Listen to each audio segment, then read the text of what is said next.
नमस्कार, आत्रेय थपलियाल टॉक्स में आपका स्वागत है। आज हम बात करेंगे हिजाब की। हिजाब एक बहुत बड़ी कंट्रोवर्सी बन गया है हमारे देश में। खैर, मैं इस वीडियो में हिजाब वर्ड का यूज़ नहीं करूँगा, बाकी आपको धीरे धीरे समझ में आ जाएगा। तो मैं बात शुरू करूँगा जब मैं क्लास 12 में पहुँचा था। ये 1996 की बात है। मैं साल इसलिए बता रहा हूँ क्योंकि बात थोड़ी सी पुरानी है। मैं पैदा पला बड़ा हैदराबाद में और केंद्रीय विद्यालय का पढ़ा हुआ हूँ। तो जब मैं क्लास 12 में आया, हालांकि मेरा ट्रांसफ़र, मेरे पापा का ट्रांसफ़र आसाम हो गया था, मैंने वो स्कूल छोड़ दिया था, लेकिन मेरे दोस्तों ने बताया कि एक लड़की ने एडमिशन लिया उस हमारे स्कूल में, और उसकी फैमिली सऊदी अरेबिया से इंडिया मूव हुई थी। अब हुआ ये कि वो लड़की बुर्का पहन के क्लास में आ गई। अब क्योंकि हमारा स्कूल हैदराबाद में था, हमारे यहाँ कई मुस्लिम स्टूडेंट्स थे, टीचर्स थे, स्टाफ था, लेकिन हमने कभी किसी को बुर्के में नहीं देखा था। तो बड़ा अजीब सा माहौल था। लेकिन एक दो दिन में प्रिंसिपल साहब ने उस लड़की को बुलाया और उनके पेरेंट्स को कहा कि बुर्का स्कूल में अलाउड नहीं है। तो उस लड़की ने बुर्का पहनना बंद कर दिया और नॉर्मल स्कूल यूनिफॉर्म में आना शुरू कर दिया। अब बात वहाँ ख़त्म हो गई। हालांकि मुझे बाद में पता चला कि उस लड़की की वजह से बचपन के दोस्तों में लड़ाई हो गई। ऑन ए लाइटर नोट, खैर इसे छोड़िए, अब अगले साल की बात करते हैं। 1997 की बात है।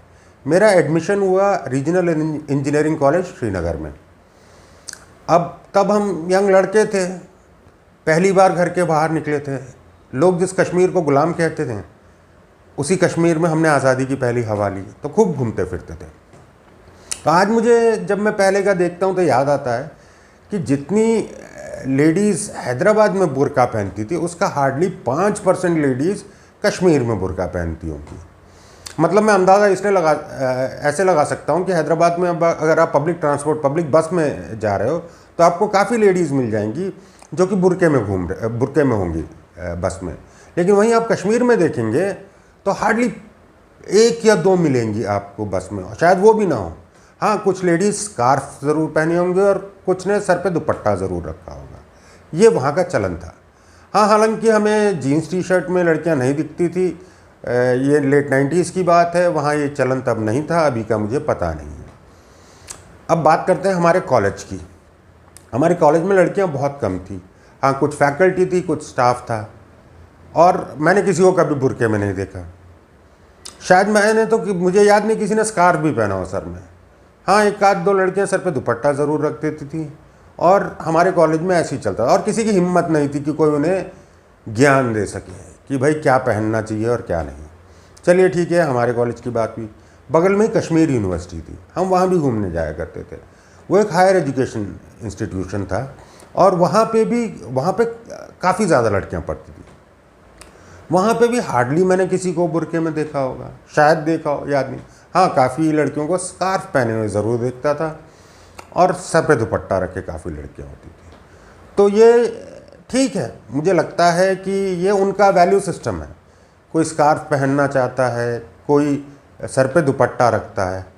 अब मुझे नहीं लगता ये प्रोग्रेसिव है, लेकिन दुनिया मेरे हिसाब से नहीं चलती। अभी एशिया कप हुआ था, वहाँ पे मलेशिया की टीम की कुछ प्लेयर्स सर पे स्कार्फ पहन के खेल रही थी। वहीं पाकिस्तान की टीम की किसी प्लेयर ने नहीं रखा था। आईसीसी ने तो ऑब्जेक्ट नहीं किया। अब वहीं देख लीजिए, अभी ओलंपिक्स में कई लड़कियों ने सर पे स्कार्फ रख के खेला, आईओसी ने तो उन्हें ऑब्जेक्ट नहीं किया। तो मैं कौन होता हूँ ऑब्जेक्ट करने वाला? हाँ, अब ये सब देख के मुझे ये हैरानी होती है कि लोग कोर्ट में क्या बहस करते होंगे, जो हमारे यहाँ कोर्ट में केस चलता है। मेरे हिसाब से तो जज साहब के आगे 4 लड़कियों को खड़े कर देना चाहिए, एक को बुर्के में, एक को सलवार सूट और स्कार्फ में, एक को नॉर्मल सलवार सूट में, और एक को बिकनी में। कृपया से सेक्सिस्ट मत लीजिए। और जब जज साहब से पूछ लिया जाए कि सर आप किन से कंफर्टेबल हैं इस कोर्ट में, बाहर कोई कुछ भी पहने, और आप किन को अलाउ कर सकते हैं एक क्लासरूम के अंदर, स्कूल या कॉलेज में, बात वहीं ख़त्म हो जाएगी। और हम न जाने कि हिस्टोरिकल एग्जाम्पल्स क्यों लेना चाहते हैं, हम कंटेम्प्रेरी एग्जाम्पल्स क्यों नहीं लेते। मैंने शेख हसीना को OIC की मीटिंग्स में जाते देखा है, ऑर्गेनाइजेशन ऑफ इस्लामिक कोऑपरेशन। वहाँ पे दुनिया के सारे इस्लामिक नेशंस आते हैं, और ये अपना साड़ी में सर पे पल्लू रख के जाती हैं। ये तो बुर्का नहीं पहनती थी। और ना ही मैंने कभी बेनज़ीर भुट्टो को बुर्का पहने देखा। अब हाँ, लास्ट ईयर की बात करें तो बहुत बड़ा क्या बोलते हैं फ़ोटो मूवमेंट था जब हिना रब्बानी खार पाकिस्तान की डिप्टी फॉरेन मिनिस्टर तालिबान से मिलने गए, जो कि हार्डकोर इस्लामिस्ट हैं। उन्होंने भी बुर्का नहीं पहना था, उन्हें तो किसी ने रोका नहीं, किसी ने कुछ नहीं कहा। एक्चुअली हमारे यहाँ ये चैलेंज है कि जो अपने आप को चैम्पियंस ऑफ बुर्का कहती हैं, जो कहती हैं कि बुर्का इज़ अ चॉइस, मैंने आज तक उनको कभी बुर्के में नहीं देखा। और जो बेचारी लेडीज़ ये बुर्के को की चॉइस को एक्सरसाइज करती हैं, वो 40-45 डिग्री के टेम्परेचर में बसों में घूमती हैं। अब मुझे नहीं लगता कोई किसी की ये चॉइस होगी कि वो एक बुर्के में 40-45 डिग्री के टेम्परेचर में घूमें। हाँ, तो इसमें और अगर देखा जाए तो जैसे मेरे नॉलेजेबल फ्रेंड्स कहते हैं कि रिलीजियस बुक्स को इंटरप्रेट करना बहुत ज़रूरी है, क्योंकि बहुत एब्स्ट्रैक्ट लैंग्वेज लिखी होती है। मतलब जिसे इंग्लिश में इंटरप्रिटेशन कहते हैं, उर्दू में तर्जुमा और हिंदी में व्याख्या, ये बहुत ज़रूरी है। अब आप ऐसे ही हिंदूज़ में देखिएगा तो प्रॉब्लम तो घूंघट और क्या बोलते हैं कास्टिज़म की बहुत है, लेकिन जैसे ही आप ये सवाल उठाएंगे तुरंत वहाँ से जवाब आ जाएगा कि नहीं, घूंघट हमारे सिस्टम में नहीं था, और क्या बोलते हैं ये तो जब इस्लामिक इन्वेडर्स आए तब से शुरू हुआ। ऐसा ही आपको कास्टिज़म के बारे में मिल जाएगा, नहीं नहीं, वर्ना सिस्टम है, ये हेरिडिटरी नहीं है, ये प्रोफेशन बेस्ड है। अब सही हो गलत हो, लेकिन एक चीज़ ये है कि थॉट लीडर्स जो सोसाइटी को लीड करते हैं थॉट में, वो इस चीज़ को टोटल डिनाई करते हैं, कंटेम्प्रेरी और प्रोग्रेसिव थॉट रखते हैं। ये हमारे लिए बहुत ज़रूरी है कि हमारे थॉट लीडर्स कितना कंटेम्प्रेरी और फॉरवर्ड लुकिंग थॉट रखते हैं। हाँ, मैंने मुस्लिम्स में भी देखा है कि कई लोग कई थॉट लीडर्स कंटेम्प्रेरी और फॉरवर्ड लुकिंग हैं, लेकिन न जाने क्यों उनकी रिलीजियस क्लर्गी उनको ध्यान नहीं देती, उनको हमेशा चुप ही रख दिया जाता है। अब हाँ, मुस्लिम्स में देखा जाए तो मुझे लगता है सबसे ज़्यादा जो रेवोल्यूशनरी रहे हैं वो पोएट्स रहे हैं, और हमारे सब कॉन्टिनेंट में उर्दू पोएट्री पे मैं कहूँगा। अब ज़्यादा कॉम्प्लेक्स पे ना जाएं तो आज से 60-70 साल पहले ही शकील बदायूनी ने कह दिया था, जो सबने सुना और एंजॉय किया, कि पर्दा नहीं जब कोई खुदा से तो बंदों से पर्दा करना क्या, जब प्यार किया तो डरना क्या। सबने इस गाने को सराहा, लेकिन बात समझ में नहीं आई। अब मैं एक बहुत इंटरेस्टिंग इंसिडेंट सुनाता हूँ। ये भी RC श्रीनगर का है और ये ओल्ड टाइमर्स को याद होगा अच्छे से। एक बार, ये फर्स्ट प्रिंसिपल के ज़माने की बात है, 60s की, लेट 60s की बात होगी। 4 लड़के कुर्ते पैजामे में बाहर जा रहे थे कॉलेज से। तभी प्रिंसिपल साहब अपने राउंड पे थे। उन्होंने उन चारों को रोका और कहा, कहाँ जा रहे हो? तो उन्होंने कहा, सर दरगाह जा रहे हैं। एक्चुअली हज़रत बल की दरगाह बिल्कुल कॉलेज के बगल में ही थी।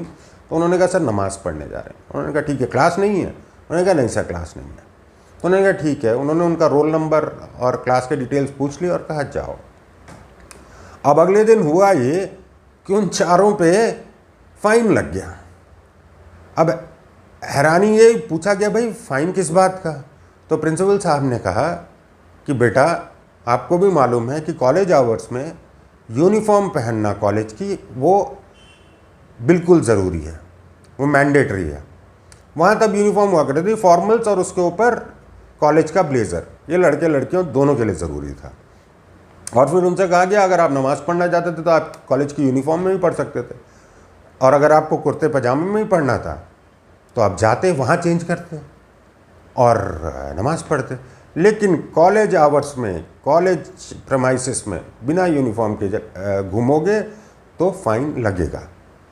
अब आप समझ लीजिए कि एक मुस्लिम प्रिंसिपल ने मुस्लिम स्टूडेंट्स को यूनिफॉर्म न पहनने पर फ़ाइन लगा दिया, और वो भी जबकि वो नमाज़ पढ़ने जा रहे थे। अब सोचिए आज के ज़माने में अगर ये होता तो कितना बड़ा बवाल मच जाता।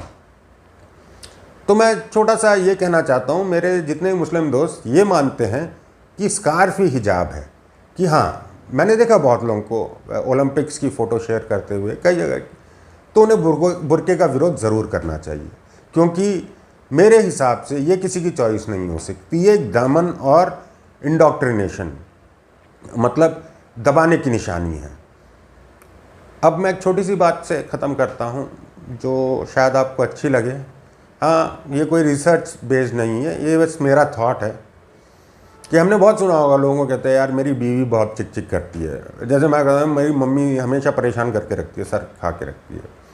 तो ठीक है, जिस भी घर में औरतें थोड़ा बहुत चिक चिक करती हैं, थोड़ी कला होती है, थोड़ी कहा सुननी होती है, लेकिन वो घर कंट्रोल में रहता है और वो घर आगे की तरफ बढ़ता है।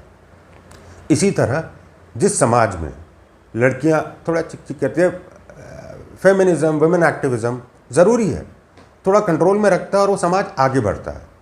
लेकिन जिस घर में औरत की आवाज़ दबा दी जाती है और जिस समाज में औरत की आवाज़ दबा दी जाती है, उस समाज का कोई भविष्य नहीं है, ये मान लीजिए। धन्यवाद।